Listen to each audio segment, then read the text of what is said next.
नमस्कार, स्वागत है आपका द न्यूज पर। मैं हूं आपके साथ शिप्रा सैनी। मोदी सरकार की वन नेशन वन इलेक्शन यानी एक देश एक चुनाव योजना को लेकर अब पश्चिम बंगाल की मुख्यमंत्री ममता बनर्जी ने अपना रुख स्पष्ट कर दिया है। दरअसल इस योजना को लेकर ममता बनर्जी का बड़ा बयान सामने आया है। Mamata Banerjee one nation one election का समर्थन नहीं करेगी। उन्होंने ये स्पष्ट कर दिया है और कहा है कि एक देश एक चुनाव सही नहीं है, ये भारत के संवैधानिक बुनियादी ढांचे के खिलाफ है। तो ये ममता बनर्जी ने एक देश एक चुनाव यानी वन नेशन वन इलेक्शन की जो मोदी सरकार की योजना है उस पर स्वीकृति नहीं जाहिर की है और ये कहा है कि ये भारत के संवैधानिक बुनियादी ढांचे के खिलाफ है।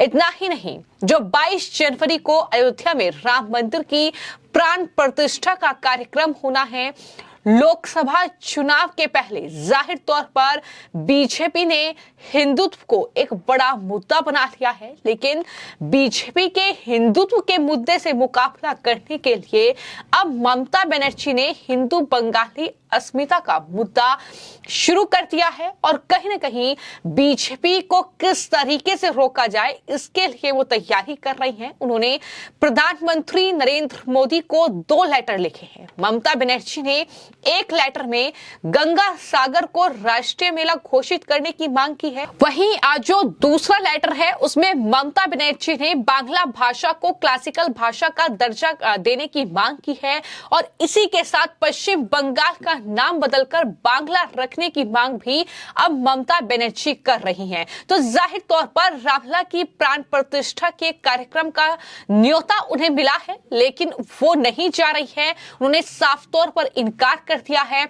अब बीजेपी लगातार इस पूरे मामले को लेकर बंगाल की मुख्यमंत्री ममता बनर्जी पर प्रहार कर रही है और इसी कड़ी में अग्निमित्रा पॉल जो कि बीजेपी की लीडर हैं, उन्होंने राम मंदिर प्राण प्रतिष्ठा पर पश्चिम बंगाल की मुख्यमंत्री ममता बनर्जी के ना जाने पर बड़ा हमला ममता बनर्जी पर बोला है और साथ ही ये सवाल किया है कि आप एक तरफ गंगा सागर को राष्ट्रीय मेला घोषित करने की मांग करती हैं कि पीएम मोदी को लेटर लिखकर और दूसरी तरफ आप रामलला की प्राण प्रतिष्ठा कार्यक्रम में नहीं जाती है, तो आप ये सनातनी ढोंग आखिर क्यों कर रही है। और साफ तौर पर बीजेपी के नेता ने यह कहा है कि 30% वोट बैंक के लिए ममता बनर्जी ऐसा कर रही हैं। आखिर अग्निमित्रा पॉल की तरफ से किस तरीके से ममता बनर्जी पर हमला बोला गया है, सुनिए।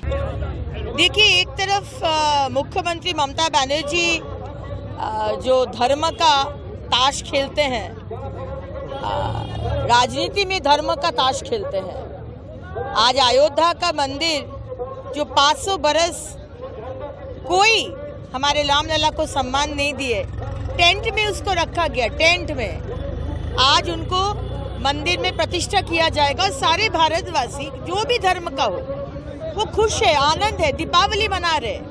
और देखिए, हमारे मुख्यमंत्री उनको आमंत्रण दिया गया है, उसके बावजूद वो नहीं जा रहे।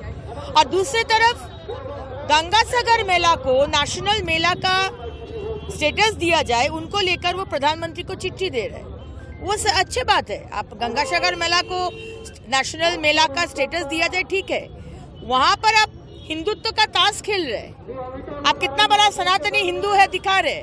लेकिन दूसरी तरफ जहां पर आपको जाना चाहिए था, जहां पर सारे भारतवासी सारा सनातनी हिंदू जा रहे, वहां पर आप नहीं जा रहे। आपको शर्म आ रहा है क्योंकि आपका जो 30% संख्या लोगों का वोट है, वो लोग गुस्सा हो जाएगा क्या आप जाने से। तो ये उनका जो ढोंग और नाटक सबको मालूम चल गया है।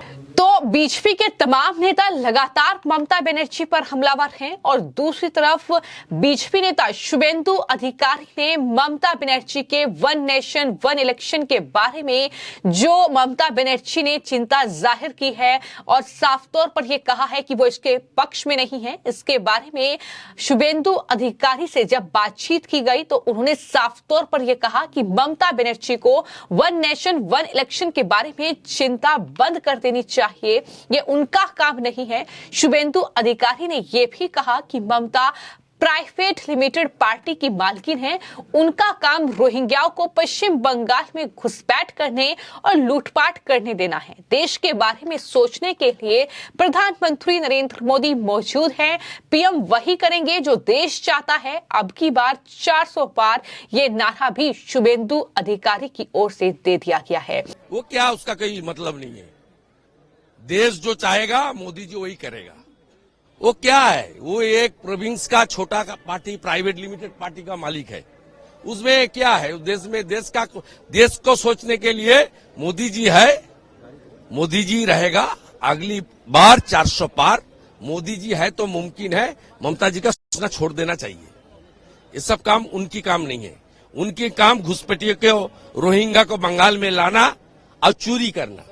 चोरी करने दीजिए।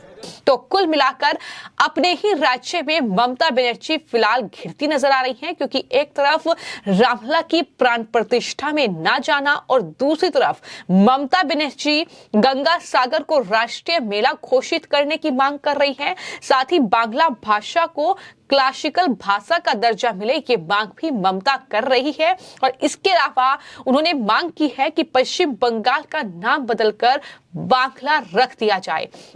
हालांकि ये मांग वो केंद्र सरकार से पहले भी कर चुकी है, लेकिन चूंकि बांग्लादेश को बांग्ला कहा जाता है, तो ऐसे में केंद्र सरकार बार बार पश्चिम बंगाल की मुख्यमंत्री की इस मांग को खारिज करती नजर आई है। लेकिन जब हम बात वन नेशन वन इलेक्शन की कर रहे हैं, जिसको लेकर तमाम जो विपक्षी दल हैं वो जाहिर तौर पर इस पर सहमति जाहिर नहीं कर रहे हैं, और कुछ ऐसा ही रुख ममता बनर्जी का देखने को मिला है।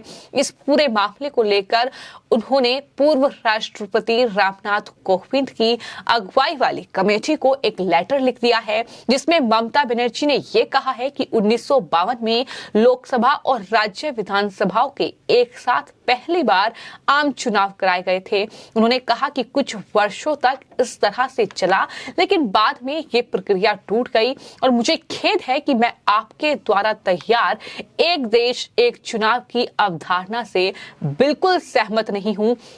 हम आपके प्रारूप और प्रस्ताव से असहमत हैं, ये ममता बनर्जी ने कहा है। और साथ ही इस लेटर में आगे ये भी कहा है कि शासन की वेस्टमिंस्टर प्रणाली में संघ और राज्य चुनाव एक साथ ना होना एक बुनियादी विशेषता है, इसे बदला नहीं जाना चाहिए। संक्षेप में कहें तो एक साथ चुनाव नहीं होना भारतीय संवैधानिक व्यवस्था की मूल संरचना का हिस्सा है, ये ममता बनर्जी ने इस लेटर में लिखा है।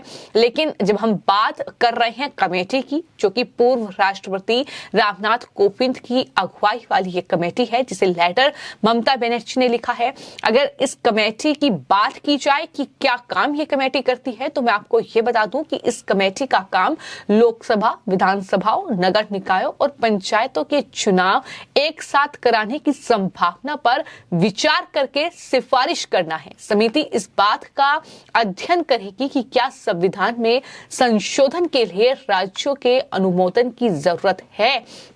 ये तमाम चीजों का आकलन जो है ये कमेटी करेगी, और जाहिर तौर पर राजनीतिक दलों से इस मुद्दे पर अपनी अपनी राय रखने के लिए एक लेटर जो है वो भी लिखा था। इस कमेटी के सदस्य गृह मंत्री अमित शाह, वित्त कमीशन के पूर्व चेयरमैन एनके सिंह, सुभाष सिंह कश्यप, हरीश साल्वे, संजय कोठारी, कांग्रेस सांसद अधीर रंजन चौधरी और पूर्व केंद्रीय मंत्री गुलाम नबी आजाद हैं। हालांकि अधीर रंजन चौधरी ने अपना नाम इस कमेटी से वापस ले लिया था, क्योंकि कांग्रेस पार्टी भी वन नेशन वन इलेक्शन के पक्ष में नहीं है। लेकिन पीएम मोदी ने इसकी पैरवी की है कई मौकों पर, और ये कहा है कि इससे संसाधन और समय दोनों बचेगा अगर देश में एक साथ चुनाव होंगे। लेकिन अब ममता बनर्जी ने साफ तौर पर कहा है कि वो इसके पक्ष में नहीं है।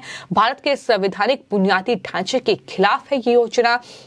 ये तमाम बातें ममता बनर्जी कर रही हैं, और इसके अलावा जिस तरीके से राम मंदिर को लेकर लगातार विपक्ष सियासत कर रहा है, पश्चिम बंगाल हर कोई जानता है कि एक ऐसा राज्य है जहां पर पश्चिम बंगाल में ममता बनर्जी की सरकार है, और वहां पर जिस तरह की राजनीति ममता बनर्जी करती है, रोहिंग्याओं को बसाकर, घुसपैठियों की एंट्री कराकर, उनके तमाम डॉक्यूमेंट्स तैयार करके बाकायदा उन्हें वोट देने के लिए तैयार किया किया जाता है और उस वोट बैंक का इस्तेमाल ममता बनर्जी बखूबी तरीके से करती हैं पश्चिम बंगाल में। तो ऐसे में बीजेपी साफ तौर पर यह कह रही है कि ममता बनर्जी वो मुख्यमंत्री हैं जो रोहिंग्याओं को बसाने का काम करती हैं। ममता बनर्जी जो है इस तरह की राजनीति करती हैं जो कि तुष्टीकरण की राजनीति है। तो ढोंग वो सनातन को लेकर कर रही हैं पश्चिम बंगाल में, चूंकि अभी उन्हें यह चिंता है कि अगर वो राम मंदिर की प्राण प्रतिष्ठा में नहीं जाएगी तो एक अच्छा खासा वोट बैंक उनके हाथों से खिसकेगा